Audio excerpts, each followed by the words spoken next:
people would be racist to us all the time, but I was really lucky growing up because my mom is probably the most gangster human being you'll ever meet in your life. Right? Nothing got to her. Nothing fazed her. And I remember one day in particular, we were walking through the streets together, and some guy across the road shouted something really mean at us. And I was about 4 or 5 years old. And I turned and I looked at my mom and I said, "Mommy, what do we do if people do the racism to us?" And my mom said, "Oh, baby, you know what we do if somebody's racist? We take that racism of theirs and we shake it up with the love of Jesus. And then we send it back." And I was like, "What?" And I was like, "This lady..." I didn't even realize how right my mother was until decades later, which I feel is what always happens with your parents, right? They're crazy, and then you get to their age and you're like, "Oh, that's what it means." I only learned the lesson my mother was trying to teach me when, as a grown man, I was walking through the streets of Chicago, minding my own business. Some guy drove by in a pickup truck, and I was disappointed. Mostly because he was driving a pickup truck.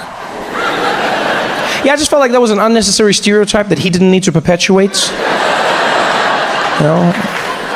I feel like if you're going to be racist, do something different. You know? Think outside the box. Drive a Prius. Yeah. It's better for the environment, and it's quiet. You can sneak up on me. We both win. But no, the guy was, he was driving a pickup truck, called me the N-word, and to give you the full story, I was jaywalking, right? I was jaywalking, yeah. And I don't tell you this to justify what he did. I just want you to know that I'm no angel, okay? Yeah. I was crossing the road, and then the lights turned red for me, but I decided to walk anyways because I don't see color.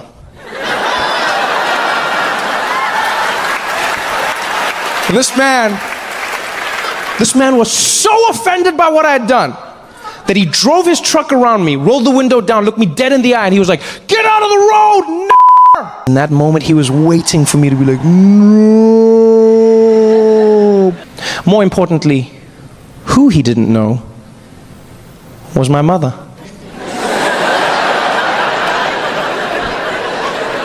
He thought he was going to drive by, throw the N-word out the window, carry on with his life. He didn't realize that that was the son of Patricia stepping into the road. And it happened in a moment, but it lasted a lifetime. Because I didn't even think. He shouted that word, and out of nowhere, my body was like...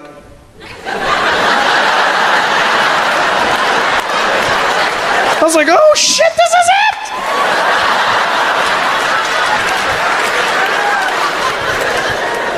And let me tell you something, LA, it was so beautiful because I didn't plan it, I didn't think about it. All I know is I stepped into the road, he drove his truck around me, rolled the window down, looked me dead in the eye, and he was like, "Get out of the road, n***!" And I turned and I was like, "You're my n***!"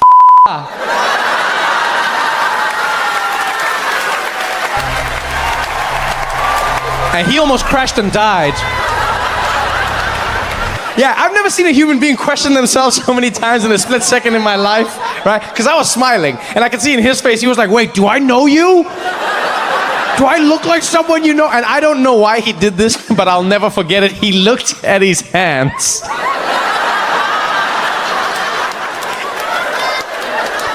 He looked at his hands like they'd somehow magically turned black, like I had cursed him with a bomb. I don't even know what he was thinking.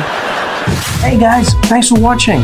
Make sure to subscribe to my channel so you can win cool prizes. And by prizes, I mean surprise. There's no prizes. It's a free YouTube video, you greedy. Just click the video, man. Why you want free things on free things? So we rolled together, jumped into the car, and so we drove for about 20 minutes, right, to what I thought was going to be a restaurant. Dave pulls over into an abandoned parking lot. Kills the engine, looks over at me and goes, "All right, dude, we're here." I was like, "Where? At my murder scene?" I was like, "No, dude, we're getting tacos over there." And he points, and in the corner of the parking lot was a truck. Right? A food truck, yeah, which I've now learned is quite common in America. In fact, some of the best food you'll find at a food truck. But at that moment in time, you have to forgive me, I was a little bit apprehensive. Okay? Yeah, I just wasn't quite comfortable with the idea of getting my food from an establishment that would not be there the next day. I feel like there's a certain level of accountability that comes with permanence. That's how you know it's real. I was like, all right, well, let's just get this over with. Let's do it. So I hop out of the car, walk up to the truck. And it was definitely a taco truck because there's a sign above it flashing that read tacos. Tacos. Tacos.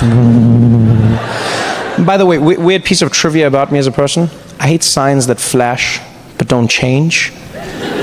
Yeah, I always feel like a sign shouldn't be allowed to flash unless it intermittently changes to some other information. Otherwise, I think that's wasted suspense. It should be illegal. Because it always catches my eye, and then I wait for something else, like tacos, and tacos. And what else? Tacos. Anything else? Tacos. Just stay on tacos! Anyway, now I'm irritated. I walk up to the truck, and as I get there, this little dude pops out, and he was in a completely different mood to me. You could tell. He just puffed his head. I was like, hey, how you doing, man? You want some tacos? I said, it would be awkward if we didn't. He says, what? Oh, yeah, of course, man, of course. But you never know. Maybe you want something else, yeah? I said, what else do you have, my friend? He said, no, nothing, man. It's a taco truck. I said, thank you. Thank you. That's a moment of my life I'll never get back. Thank you very much. I said, no, calmate, man. I'm just saying, I don't want to waste your time. You want tacos? Let's do tacos. How many tacos do you want, my friend? I said, I don't know how many tacos to get, sir. I've never had tacos before. So you've never had tacos? I said, no, I have. You've never had tacos? I was like, you should meet my friend Dave. Because I'm not going to order food when I don't know what it is, okay? I don't know what the quantities are. I don't know what tacos are. I don't know what taco is. I don't know what taco be, okay? What do you say? How many do you get? Because just now I'm going to be like, give me 5. What if tacos like little pigs or something? I'm like, give me 5. Next thing I'm walking home with this, wee.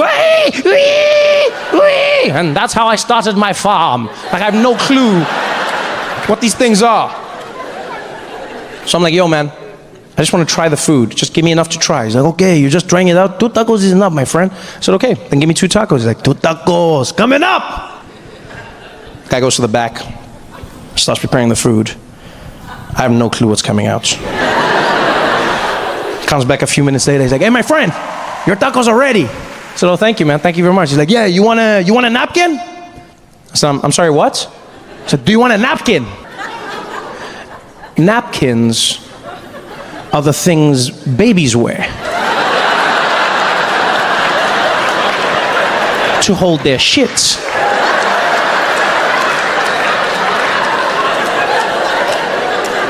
The thing for your mouth we call a serviette.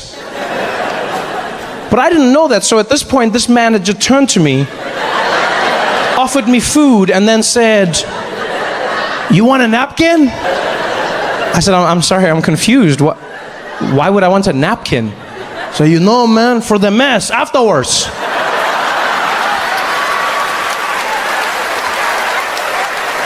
I said, for the mess? How instant is it that I need a napkin? I said, hey man, you never know with tacos, man. 1 minute you think you got it, the next thing is coming out. I said, that sounds like the most disgusting thing I've ever heard in my life. He's like, no, it's part of the experience. Everybody does it, man. You make a mess, you clean up, you come back and try again, I said, all right, that's an experience I don't want to have. I'm not going to lie. I'm going to skip it. He's like, so you're not going to try my food? I said, okay, I'll try the food, but I'm not going to take the napkin, man. He said, so what are you going to do? I said, well, if it's as crazy as you say it is, I'll just eat the taco in the car on the way home. He's like, oh, you think you're safe. But you're gonna be driving, somebody swerves, you hit the brakes, splat, it's coming out. Don't be a hero, man. Just take the napkin. I said, all right, I'm not being a hero right now, I'm just being a grown-ass man, okay? Like if it gets really bad, I'll just squeeze super tight till I get to where I'm going. He's like, yeah, that's the problem. Some people, they don't know, they squeeze it too tight, then the juice comes spraying out even more.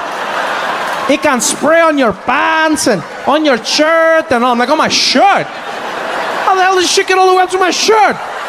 What is this, bouncing on the ground and ricocheting back up? What the hell is in this, man? He's like, hey, man, you want the napkin or not? I said, I don't even know I want your tacos right now.